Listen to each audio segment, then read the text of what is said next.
کہ جب فریقین آپس میں بیٹھے تو دونوں کے فوائد اور مقاصد اور مفادات کو سامنے رکھ کر ایک ایسا فیصلہ کرے کہ جس میں دونوں فریقین کی جیت ہو جائے۔ SSRS کا مطلب کیا ہوا؟ ایک ایسا حل کہ جو باہمی انفرادی زندگی میں، اجتماعی زندگی میں ایک ایسا حل نکالا جائے، ایک ایسا حل پیش کیا جائے کہ جس میں دونوں فریقین کی کیا ہو جائے؟ جیت ہو جائے۔ دونوں فریقین کیا ہو جائے؟ جیت ہو جائے۔ تو آئیے، آپ کے پاس یہ مواد موجود ہوگا۔ پہلا اصول کیا ہے اس حوالے سے؟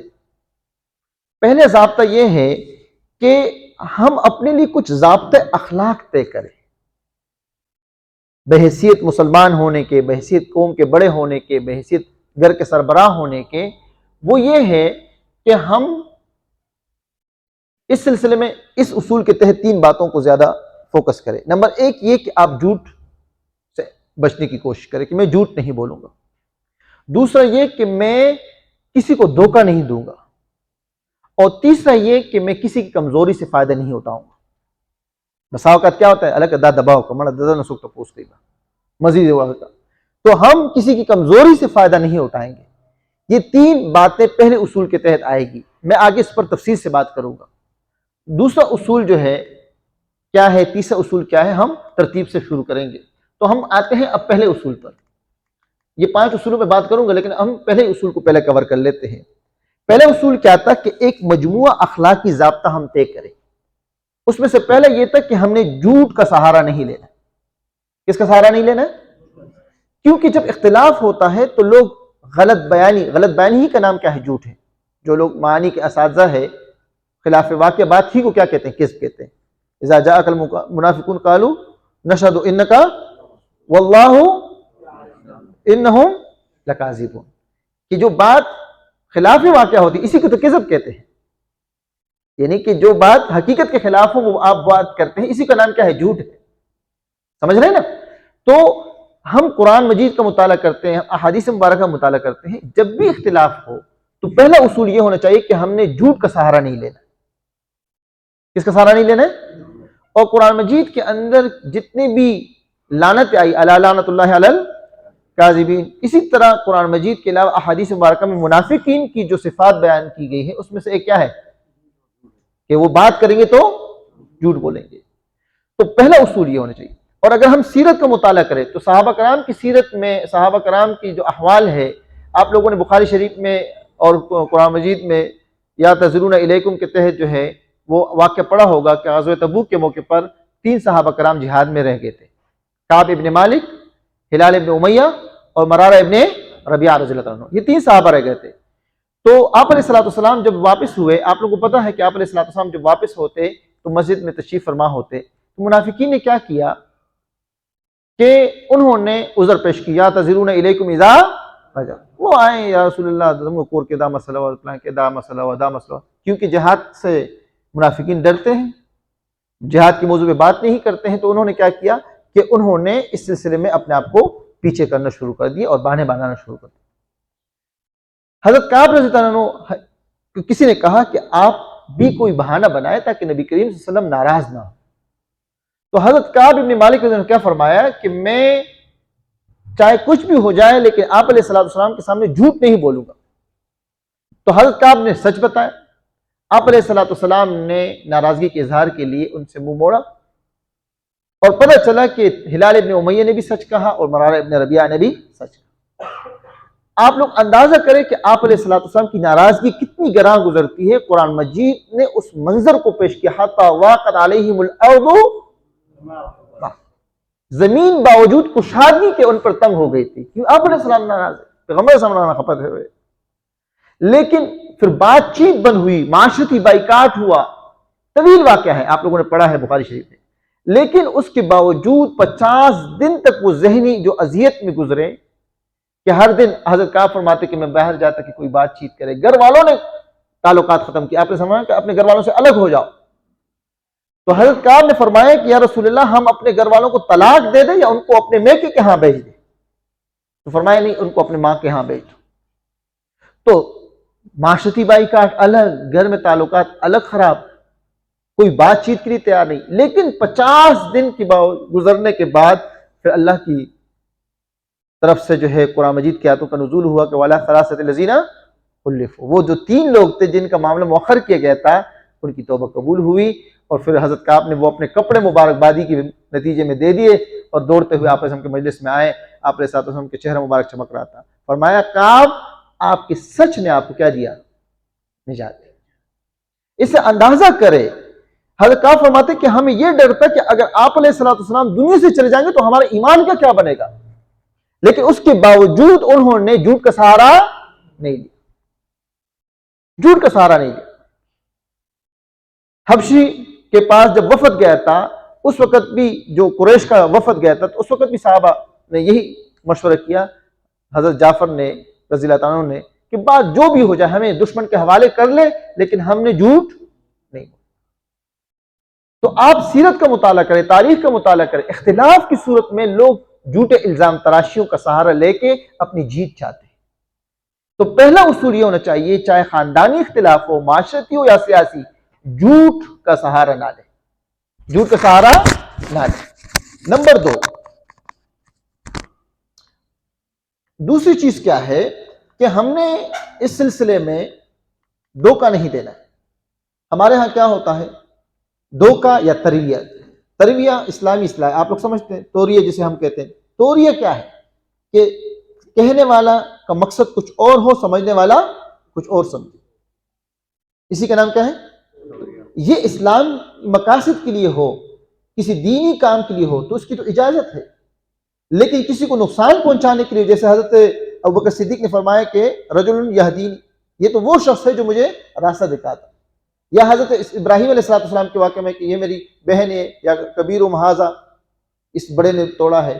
تو اسلامی تعلیمات کے حوالے سے دین کے بچاؤ کے لیے اگر توریہ ہو اس کی تو اجازت ہے، لیکن ہم ان توریوں کو استعمال کرتے ہیں کس کے لیے؟ ذات کے فوائد کے لیے. تو دھوکہ اور جھوٹ کا سہارا بھی نہیں لینا، توریہ اور دھوکے کا سہارا بھی نہیں لینا ہے. ہمارے یہاں کیا ہوتا ہے کہ بھائی یہ مال، حضرت تقی صاحب برکاتہ ہم درس میں شاید سلیم آپ کو یاد ہو، کہنے لگے کہ ایک شخص جو ہے وہ سامان بیچ رہا تھا، تو کسی نے کہا کہ آپ کا سامان تو باہر سے نہیں آتا ہے. تو انہوں نے کہا کوئی بات نہیں، اپنے دکان کے گودام کے باہر لکھا جاپان.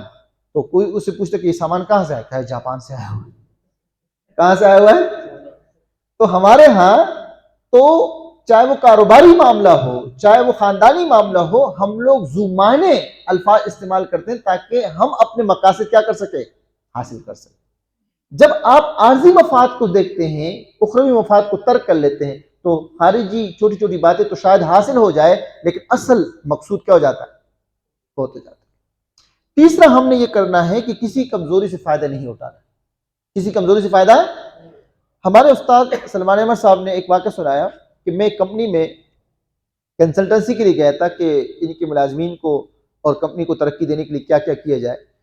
تو ہمارے ہاں طریقہ کار یہ ہوتا ہے کہ ہم کسی بھی ادارے میں جاتے ہیں تو ان کے ملازمین سے بات پوچھتے ہیں کہ بھائی آپ کے ساتھ ادارے کا رویہ کیسا ہے، آپ تعاون کیسے کرتے ہیں، تنخواہیں کیسے دیتے ہیں، آپ لوگوں کا خیال رکھا جاتا ہے نہیں رکھا جاتا ہے. اس حوالے سے ہم بات چیت کرتے ہیں. تو میں مختلف لوگوں سے انٹرویو لے رہا تھا، تو اس میں ایک بابا تھا. میں نے اس سے پوچھا کہ بابا آپ کی ایک آنکھ تھوڑی سی خراب دکھ رہی، کیا ہوا ہے؟ تو اس نے کہا سلمان صاحب یہ میری جو آنکھ ہے نا یہ ان کی وجہ سے ضائع ہوئی. میں نے کہا کیوں؟ کہا میں مشین پہ کام کر رہا تھا، ایک پرزہ ٹوٹا اور اڑ کے میرے آنکھ پہ لگا، تو میں نے ان سے کہا میرا علاج کرو. یہ کبھی یہاں کے بہانے کبھی وہاں کے بہانے کرتے کرتے میری آنکھ کی بینائی چلی گئی.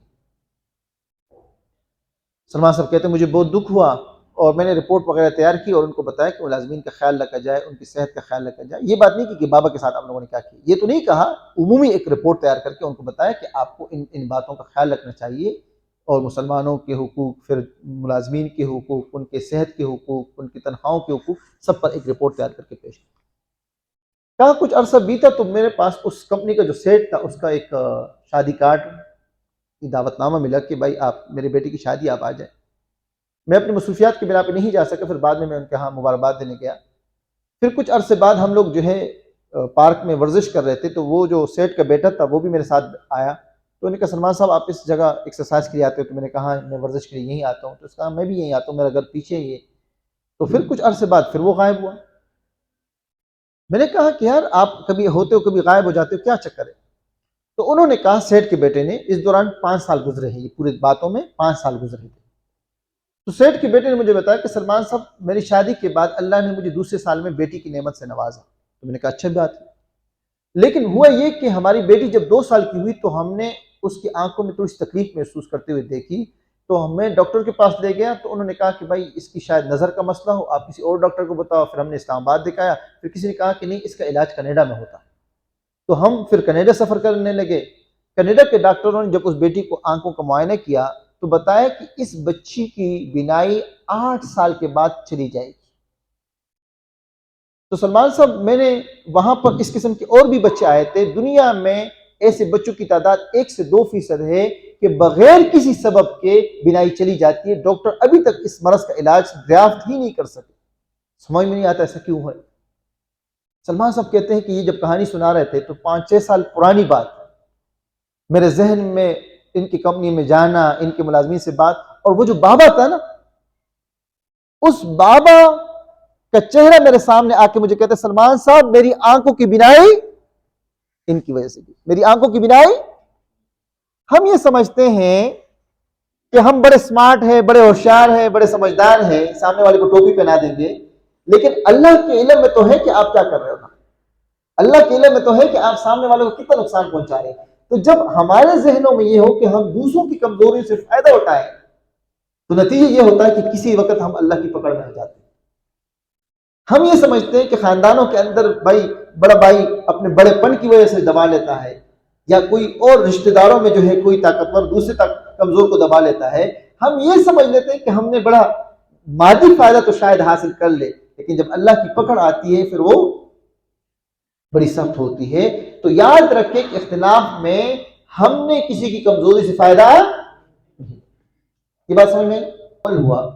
اصول نمبر 1 کیا تھا کہ ہمیں ایسے ضابطۂ اخلاق طے کرنے ہوں گے کہ جس کی روشنی میں ہم نے سمجھوتا نہیں کرنا ہے، چاہے نتیجہ کچھ بھی نکلے۔ نمبر 1 اختلاف میں جھوٹ کا سہارا، نمبر 2 اختلاف میں دھوکہ اور توریہ کا سہارا، نمبر 3 کسی کی کمزوری سے ناجائز فائدہ۔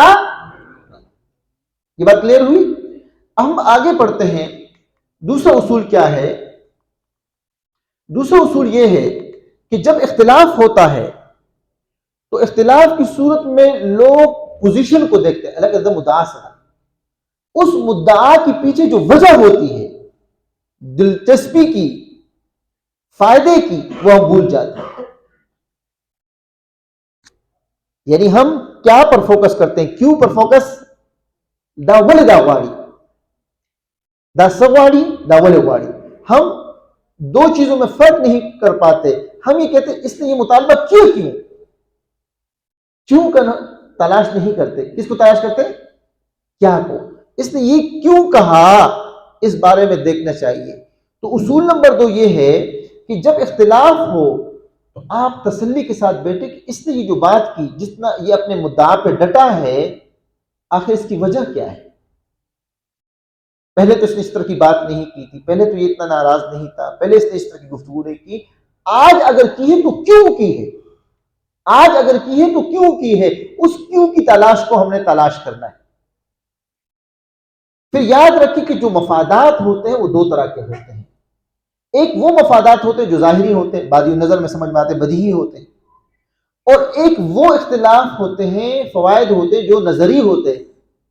بدیہی نظری کس طرح استعمال کروں کہ آپ لوگوں کو سمجھنے میں آسانی ہو، کہ جو نظری ہوتے ہیں اس میں استدلال کی ضرورت ہوتی ہے، آپ کو سوچ بچار کی ضرورت ہوتی ہے کہ اگر یہ ایسا ہوتا تو کیوں ہوتا، اگر ایسا ہوتا تو کیوں ہوتا۔ پھر آپ اس سے اپنے ساتھ مکالمہ کرتے ہو، سوچتے ہو، تو آپ اس نتیجے تک پہنچتے ہو کہ یہ اپنی بات پہ جو اصرار کر رہا ہے تو کیوں کر رہا ہے۔ میں اپنا سمجھ پا رہا ہوں کہ ہم نے اختلاف کی صورت میں کس پر غور نہیں کرنا ہے؟ پوزیشن پہ غور، بلکہ ہم نے کس پہ غور کرنا ہے؟ اس پوزیشن کے پیچھے وجہ پر کہ یہ شخص اگر اس بات پہ اصرار کر رہا ہے تو کیوں کر رہا ہے۔ یہ بات سمجھ میں آئی؟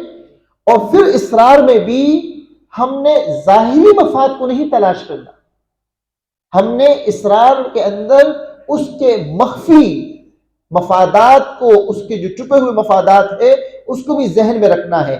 جتنا آپ سامنے والے کے مفادات کو ذہن میں رکھیں گے اتنا ہی مسئلہ جلدی حل ہو جائے گا. اتنا ہی مسئلہ کیا ہو جائے گا؟ جلدی حل ہو جائے گا. اب سوال ہی پیدا ہوگا کہ سامنے والوں کے مفاد کو کیسے پہچانے؟ صاحب سامنے والے کے ہمارے ذہنوں میں کیسے ہوگا کہ سامنے والے کے ذہن میں کیا چل رہا ہے؟ تو اس کا پہلا طریقہ یہ ہے کہ ہم پوچھ لیں. رو ابتدا زوار چدا کور جدا کما کاروبار جدا کما لے دعوا. تو وہ کہہ دے گا کہ بھائی اصل بات یہ ہے کہ آپ کے بچے بھی بڑے ہونے والے ہیں، میرے بچے بھی بڑے ہونے والے ہیں، ایک دن تو جدائی ہونی ہے. تو آج اگر اتفاق کے سے خوشحالی سے الگ ہو جائیں گے تو آپ کے بچے آپ کے ساتھ کاروبار میں شریک ہو کے کچھ کر لو گے، میں اپنے کاروبار کو سنبھال لوں گا، بات ختم ہو جائے گی. بیوی چاہتی ہے کہ وہ الگ گھر میں رہے، ماں کے ساتھ لڑائی جھگڑے ہوتے رہتے ہیں، چیزوں کا مسائل ہوتے ہیں، اس کی بیماری ہے، تو وہ کہتی ہے کہ قرض پور جدا کم ہوگا مسئلہ کو حل شی اور تو پوچھ. آپ مسئلے کو سمجھ جاتے ہیں، آپ اس بات کو تسلیم کر لیں، اور تسلیم کرنے کے بعد اختلاف ختم ہو جائے گا. تو پہلا طریقہ یہ ہے کہ آپ کسی کے مخفی دلچسپی کو معلوم کرنے کے لیے اسی سے پوچھیں نا کہ اس کے دل میں کیا ہے. آسان بات بھائی، آپ اس بات پہ جو اتنا اصرار کر رہے ہو کیوں کر رہے ہو؟ آپ کے پاس بھی جرگے آئیں گے مسجدوں میں، چونکہ آپ لوگوں کا جو ہے وہ عدالتی کام ہے. مسجد کے جو امام ہے وہ تو ایک شرعی عدلیہ ہے. لوگ جرگے لے کے آتے ہیں، لوگ گھروں کے مسائل لے کے آئیں گے، تو آپ تسلی سے پوچھیں کہ بھائی خبر مانے تو نہ کہ بولے جذبہ خبر ہوگا، اپنی دل کی بات تو کرو نا، اندر کی بات بتاؤ کہ اصل وجہ کیا ہے. تو وہ بات بتا دیں گے، مسئلہ پھر آپ کو حکمت عملی اپنانے میں آسانی ہوگی. بات میں دوسرا طریقہ یہ ہے کہ ہم دلچسپی معلوم کرنے کے لیے کچھ چیزیں ہیں بسا اوقات پوچھنا مشکل ہوتا ہے، مرتبے کی وجہ سے، بڑے ہونے کی وجہ سے. تو ایسی صورت میں ہمیں کیا کرنا چاہیے؟ تو اس صورت میں 7 بنیادی چیزیں ہیں کسی بھی انسان کے، وہ آپ ذہن میں رکھیں تو اختلاف حل ہو جائے گا. پہلی چیز کیا ہے؟ وہ ہے تحفظ. پہلی چیز کیا ہے؟ ہر انسان کو کچھ تحفظات ہوتے ہیں کہ بھائی اگر یہ بات میں مانتا ہوں تو اس کے نتیجے میں مجھے کیا تحفظ ملے گا. آپ یہ اندازہ کریں کہ جو اختلاف ہو رہا ہے کہیں اس کو عدم تحفظ تو نہیں ہے کہ میرے کاروبار کا کیا بنے گا، میری جان مال کا کیا بنے گا، میرے بچوں کو کیا بنے گا. شاید اس کے ذہن میں کچھ ایسی چیزیں چل رہی ہو. تو آپ جب اختلاف کے لیے بیٹھے تو یہ دیکھیں کہ یہ شخص جو اختلاف کر رہا ہے کہ اختلاف کے پیچھے عدم تحفظ تو نہیں ہے. تو اگر عدم تحفظ کی بات ہو رہی ہے تو آپ اس بات کو جب ادراک کر لیں گے تو اس کے ساتھ آمنے سامنے بیٹھ کے بات کر لیں گے. ایسی کوئی بات نہیں، آپ کو یہ تحفظ ہے، تحفظات آپ کو ہے تو ہم اس کو دور کر لیتے ہیں، اس کا حل نکال لیتے ہیں. تو کوئی شخص جو اختلاف کر رہا ہوتا ہے، ایک بنیادی وجہ کیا ہوتی ہے؟ سیکورٹی کی ہوتی ہے. دوسری وجہ جو ہوتی ہے معاشی خوشحالی. عام طور پر کاروبار جو ٹوٹتے ہیں، ہر شخص چاہتا ہے کہ مجھے معاشی استحکام ملے، مجھے معاشی مال ملے. ہر شخص چاہتا ہے کہ مجھے مال کی کثرت ہو، میں معاشی طور پر مستحکم ہو جاؤں. تو آپ یہ اندازہ کریں کہ یہ جو بھائی مجھ سے الگ ہونا چاہ رہے ہیں، کہ ایسا تو نہیں کہ اس کی معاش کا مسئلہ ہو، کہیں ایسا تو نہیں ہے کہ آپ کے بچے کم ہو اس کے بچے زیادہ ہو، آپ کے خرچہ کم ہو اس کے خرچے زیادہ ہو. کہیں ایسا تو نہیں کہ آپ زیادہ لگا رہے ہیں وہ کم لگا رہا ہے. کہیں ایسا تو نہیں کہ وہ زیادہ کما رہا ہے آپ کم کما رہے ہو. تو جب معاشی چیزیں آتی ہیں، اکثر جو ہمارے ہاں خاندان ٹوٹتے ہیں، گھر ٹوٹتے ہیں، کاروبار ٹوٹتے ہیں، اس میں یہ عنصر زیادہ موجود ہوتا ہے. تو اس میں بھی اگر معاشی چیزیں ہوتی ہے، مادی چیزوں کا معاملہ ہے، تو اس میں بھی سمجھدار لوگوں سے مشورہ کر کے ان کا معاملے کو ایک انداز سے بہتر طریقے سے سیٹل کریں کہ کہیں معاشی بدحالی اختلاف کی وجہ نہیں بن رہی. تو اگر معاشی وجہ ہو اس بات کا ادراک کر لیں گے، اور جب مسئلے کا ادراک ہو جائے گا تو علاج آسان ہو جاتا ہے. جب آپ کو سمجھ میں آ جائے گا کہ اختلاف کی وجہ یہ چیز ہے تو اس کا حل کرنا کیا ہوگا؟ آسان ہوگا. تیسری جو وجہ ہوتی ہے وہ ہوتی ہے خود مختاری. کیا ہوتی ہے؟ خود مختاری. بس اوقات گھروں میں آدمی چاہتا ہے جب کل ادا مشرور پتہ چلے گا، زبا سو پورې چې دلته کور کې یوازې ما دا ذمہ داری به کوم اور زبا سوال پر لاس نیسم لاس پر نیسم. لوگ کہتے ہیں نا یعنی میں کب تک دوسرے کے ہاتھ کا محتاج ہوں گا. تو بسا اوقات ہر شخص چاہتا ہے کہ ذاتی خود مختاری ملے. تو آپ یہ اس بات پر اصرار کریں. ہمارے پٹھانوں میں اکثر یہ جو گھر کے بڑے ہوتے ہیں مشہور وہی تمام بچوں کو شانتی زدہ نہ جدا کو نہ جدا کو، لیکن کمانڈ بھی نہیں دیتے، خود مختاری بھی نہیں دیتے. تو اس کا نتیجہ یہ نکل آتا ہے کہ وہ بگاڑ ہوتا رہتا ہے اور آخر میں اختلاف اتنا بڑھ جاتا ہے کہ چیزیں ٹوٹ جاتی ہیں لیکن محبت باقی. اس لیے سمجھداری کا مظاہرہ یہ کرنا ہے کہ محبتوں کا احساس کبھی ساتھ رہ کر بھی ہو سکتا ہے، کبھی الگ سے ہو سکتا ہے.